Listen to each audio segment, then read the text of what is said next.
ever wondered how some persons actually have short hair like this, and you see them, they go for cornrow up to like this, and when the time they roll the hair, you'll be wondering like, oh, how did they do this thing? It doesn't look like it's the person's hair. You keep arguing within yourself that no, it's the person's hair. No, it's not the person's hair. This is what one of the things, many things they do to this hair. Did you see what she dipped into the center, at the center of this braid? So just simply get a very small bun that is the exact size of the braid or the center of that hair. For braid sizes like this, I think the second to the last size of those donut bun is perfect, and that is what she used here. So she inserted it and dipped it in and started sewing it around the hair. It means that these people cannot just wake up and say they are tired of this hair and just pull it off. No, it has to be like this, or someone has to help them cut off the wool and they will be free again. Now onto the next hair. This is how you can, another way you can do your soft locks. I don't know if you've seen this, but this is another way you can actually do your soft locks. Then to this one reminded me of this bold, very bold updo hair, Ghana weaving to be precise, that my auntie does, and it fits her so well. You see, this updo Ghana weaving fits people with round face very well, round oval face, it fits them very well. Now for this particular design that this stylist is doing, this person, if you notice, it's not as if her hair in front is that bad, but she brought it to the front and it came out fine. Now look at those edges that she laid over there.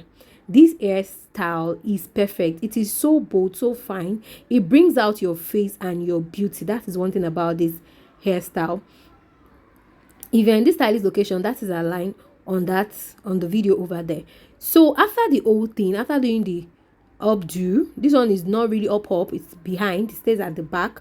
After doing this updo, then she stylishly wrapped it. Look at the style of wrapping at the back. Then she practically used the hair clips, the fancy hair clips, to pin it, looking like a bridal hair clip. Yes, brides can actually use this. Even brides can actually, there was a time brides actually do this particular hairstyle for their weddings. I'm telling you, they do this particular hairstyle for their weddings and they look absolutely beautiful and gorgeous. This woman here looks gorgeous, isn't it? I love this hairstyle. I love the detailing. I love the boldness of the hair. I love the bow, the hair accessories that was used, and that's it. Now let us move to this, onto this next one. This is just showing you how to get the heart shape cut. If you're still struggling to get a heart shape cut, this is just to show you how you can actually get it from the beginning to the end. And this is just simple and bold. Now to this hair I break. I'll see you guys in a few minutes.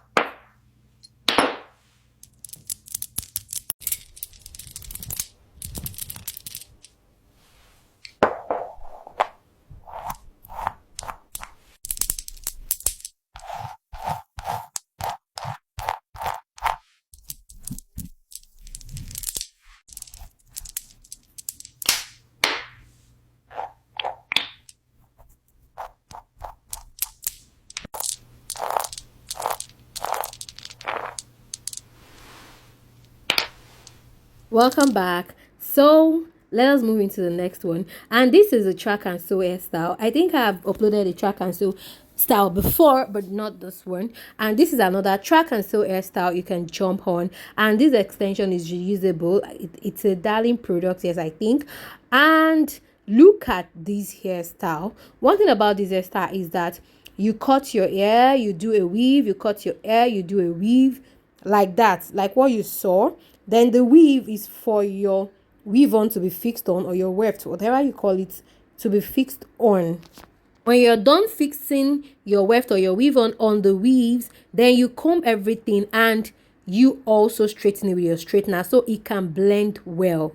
Oh my god, this blended so well and so perfect. I'm telling you, It blended so well and so perfect. And they were able to style that into an elegant bun updo, because track and sew is versatile on its own. You can style it into half up, half down. You can style it into this updo. You can even pour it down like you're wearing a center parting weave on or hair. And that is it for this hair. Now this is another detailed stitch braids tutorial. Yes, you remember the day I talked about using cotton comb? I think cotton comb is still the best comb. I would say is perfect, one of the best, the number one, perfect for cutting your hair. Minus the plastic or the iron comb, it is the safest, even though some people prefer the iron cutting comb, but this is the safest. So if you are trying to still learn stitch braids, this one is for you. You can pause, you can rewind. With this, you should be able to get your stitch braids. And what else did you note in this video? Note in this video that this person did not use any products. This person did not use any gel whatsoever on this hair. This is just simply a person, a client that worked in for her hair, fully retouched, newly retouched, no undergrowth yet. So if you're going to do stitch braids and you want to avoid using gel or anything so that your work can be neat and all that, try and make sure to tell your clients to relax their hair newly. So even if you're going to use products like this person did, you are just going to use it like you're using it on the lines of the hair like an hair cream. Not that you're going to pack all the products on the stitch braids. Because I tell you, there are a lot of people getting lots of reactions due to the products used on their hair for stitch braids. I could remember the time I also tried it. My scalp itched me for more than 3 weeks. And I am not even kidding. I did aloe vera wash. I did a lot of things I knew I could do. This thing did not stop until it was ready to stop.